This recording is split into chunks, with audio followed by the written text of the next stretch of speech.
রাজশাহীতে আছেন তারেক মাহমুদ, তার কাছে। তারেক, বিজয়ী প্রার্থীরা দিনভর অভিবাদন আর শুভেচ্ছা গ্রহণ করেছেন, তারা নিশ্চয়ই ব্যস্ত সময় কাটাচ্ছেন।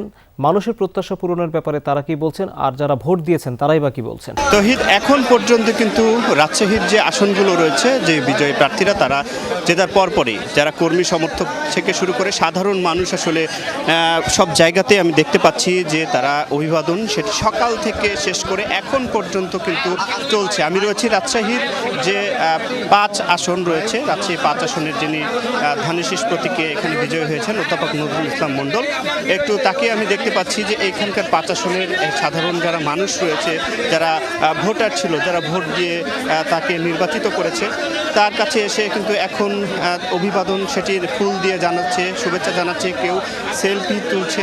এবং এখানে গ্রামের একদম তৃণমূলের যারা পাফাটা মানুষ রয়েছে তারা কিন্তু এখানে এসেছে আমি দেখতে পাচ্ছি। একটু আমরা যিনি ধানের শীষে মনোনীত প্রার্থী অধ্যাপক নজরুল ইসলাম মণ্ডল, তার সাথে একটু কথা বলবো।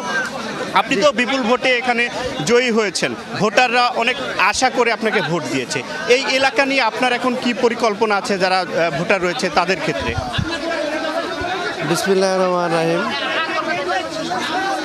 আসলে মানুষ তো একটা আশা করে বিএনপিকে ভোট দিয়েছে।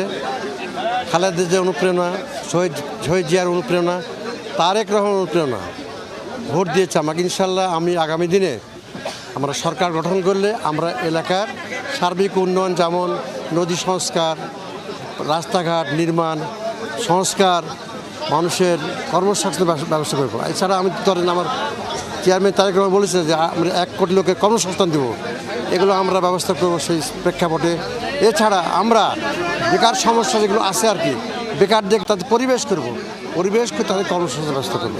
ধন্যবাদ আপনাকে। আমরা তাকে, অনেক মানুষ আছে তাকে দেখতে পাচ্ছি যে তাকে আসলে সংবর্ধনা জানানোর জন্য দূর দূরান্ত থেকে এসেছেন।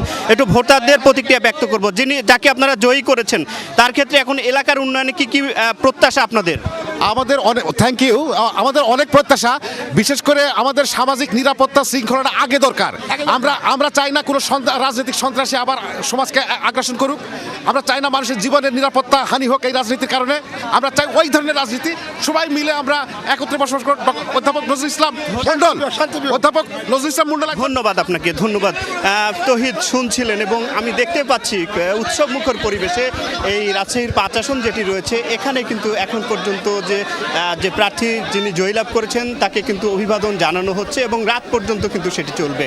তহিদ, তারেক, ধন্যবাদ আপনাকে। রোগ জীবাণু সব জায়গায়, সারাদিন সাবধানে। বাচ্চারা সারাদিন প্রমিস রাখবে? অসম্ভব। এজন্যই ডেটলের নতুন প্রমিস জীবাণুর বিরুদ্ধে 12 ঘন্টার সুরক্ষা বলয়।